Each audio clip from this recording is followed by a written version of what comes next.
Alors, ceci est une petite capsule pour expliquer les formules nécessaires aux ventes de Bruxelles et aussi deux, trois petits éléments de mise en forme de cellules un petit peu nouveaux. En fait, rien de nouveau par rapport au total, donc ça ne change pas. Donc ici, je suis dans Calque. Soit on prend l'habitude de taper soi-même ces formules, en tapant égal, somme, par exemple, donc ça c'est possible aussi, ou taper la cellule, enfin appeler la formule, mais en tout cas, on la tape, voilà, on fait comme on veut, et on sélectionne, on ferme sa parenthèse, voilà, Enter, et on recopie évidemment. Donc là, rien de nouveau. Pour ce qui concerne le total des ventes, pareil. Donc là, je l'ai fait en le tapant. Cette fois-ci, je vais essayer de chercher voilà, la fonction somme. En cherchant la somme, il a trouvé la somme. Je valide ou j'appuie sur Enter. Dans OnlyOffice, je n'aurai pas le choix. Et donc, j'ai mes totaux.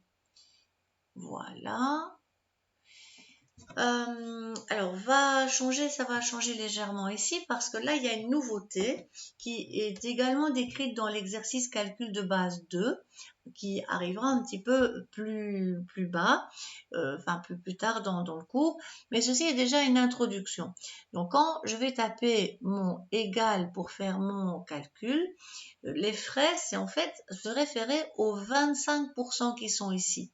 25%, c'est comme si je multiplie, enfin 25%, c'est le nombre 0,25, donc un quart, enfin ce sont différentes façons de parler du même nombre.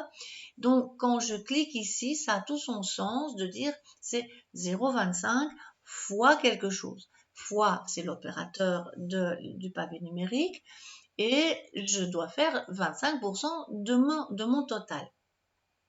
Alors, ça fonctionne très bien cette valeur, c'est tout à fait ce qu'il faut, mais là où ça ne va plus bien fonctionner du tout, ici, on aura une très mauvaise surprise. Parce que, pourquoi on a 0? Comme il va, regardez un petit peu la formule, ici c'est B3, il faut retenir que c'est 25%, fois B11, là c'est B4, pardon, c'est C3 fois C11. Puis là c'est D3 fois D11. Et effectivement, dans C3, dans D3, 3, il y a toujours, c'est la valeur, il n'y a rien, donc c'est considéré comme une valeur nulle. Donc ça ne va pas de faire comme ça, il faut dire quelque chose de plus au tableur. Et qu'est-ce qu'on dit au tableur? Donc là, je supprime mes données.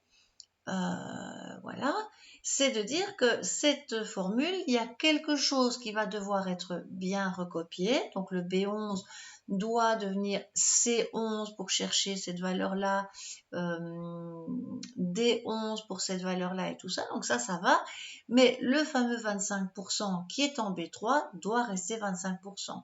On doit en recopiant, garder la référence à B3, qu'on va dire donc être une référence absolue.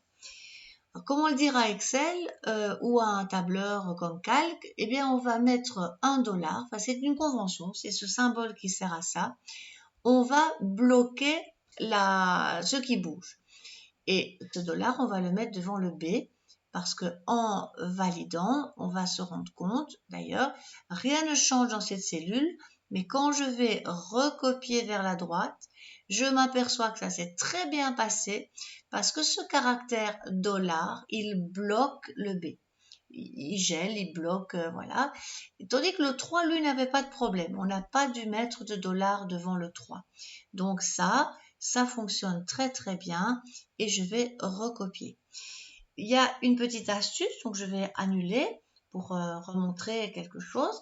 Si jamais je me rends compte que là, mon fameux dollar n'est pas mis au même endroit, au bon endroit, je peux recliquer dans la formule et puis j'appuie sur la fonction F4 qui, elle, la fonction F4, c'est quelque chose, donc c'est une touche du clavier qui permet de basculer entre les différents modes.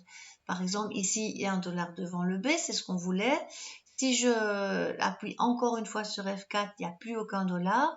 Si j'appuie encore, il y a $2. Bon, là, on va vraiment apprendre, même si ce n'est pas mauvais d'en mettre trop, on va apprendre à le mettre juste au bon endroit. Parce que dans certaines formules, ça sera utile de savoir comment faire.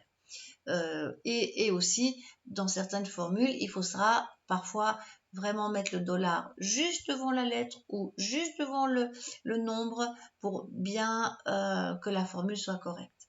Donc là, je recopie ma formule, elle est bonne.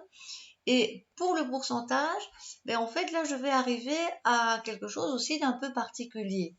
Alors, qu'est-ce que c'est que ce pourcentage? Ben, c'est en fait se dire, tiens, j'ai vendu pour 2 786 675. Donc ça, c'est une valeur, je vais peut-être la mettre pour l'instant en plus gros pour qu'on se rende compte que c'est elle qui est un peu la valeur importante. Voilà. Et on se dit, ben voilà, j'aimerais bien savoir, tiens, est-ce que j'ai vendu beaucoup de produits A par rapport au produit total? Donc ça, c'est en fait comparer 651 000 par rapport à 2 786 000 et quelques. Ça se fait avec un calcul de proportion. Enfin, je fais une simple division, c'est-à-dire je tape égal, je vais cliquer sur ce 651 250, mais c'est H6 qui s'affiche évidemment. J'appuie sur l'opérateur de division qui est la slash et je vais simplement aller cliquer sur la valeur totale. Ça me donne en fait vraiment la part du produit A par rapport au total des ventes. Donc, la valeur qui est donnée, elle ne va peut-être pas apparaître tout de suite comme ça. Je signale qu'elle peut parfois apparaître comme une valeur basique, parfois avec beaucoup plus de décimales. Hein. Donc, c'est vraiment simplement le résultat de la division de 651 250 par 2 786 675. J'y arriverai. Et c'est uniquement parce qu'on décide de rendre ça joli en format qu'on va tout simplement mettre le format pourcentage. Et donc là, je suis dans Calque et je vais supprimer la décimale si j'ai envie de ne pas avoir de virgule. Voilà. Alors là aussi, on sera vraiment très déçu parce que quand on va recopier, on aura des choses bizarres. Et pourquoi? Et d'abord, le 81%, bien sûr, n'est pas bon du tout. Et celui-là non plus. Tout ça parce qu'en fait, dans la formule, quand j'observe la formule, c'est H6 divisé par H11. On voit bien les valeurs. Si je vais maintenant dans la formule ici, c'est H7 sur H12. Quand je recopie vers le bas, ce sont les nombres qui sont modifiés. Donc, c'est bien embêtant, évidemment, parce que j'aurais bien aimé toujours faire référence en dessous de la barre de fraction à ce fameux H11. Au-dessus de la barre de fraction, c'est bon, ça doit être H6, H7, H8, etc. Mais sous la barre de fraction, ça doit toujours être H11, qui est le fameux total. En tout cas, dans mon exercice. Donc, qu'est-ce que je dois faire ici? En fait, de nouveau, la même logique, je vais aller mettre $1 au bon endroit. Et le bon endroit ici, c'est que le H11 qui devient H12, H13, etc., il faut bloquer le nombre.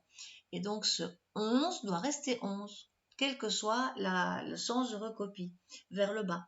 Donc je vais aller taper mon dollar, j'ai bien placé mon curseur. Moi je le tape dans la barre de formule, mais ça peut se taper là. Je valide ou j'appuie sur Enter dans OnlyOffice et je recopie. Voilà, et cela dit, c'est extrêmement rassurant de se dire que si je recopie encore un cran vers le bas, j'ai évidemment 100%. Hein, voilà, donc ça correspond au calcul. Le solde, là, s'il n'y avait aucune difficulté, c'était simplement prendre la valeur du total moins les frais. Hein, ça, c'est pas, il n'y a plus de changement. n'est que quand on fait une référence à une cellule qui est constante, comme par exemple les frais de 25%, ou bien ici on fait référence constamment au total des ventes, donc chaque calcul, c'est pour ça que ça devait bien être adapté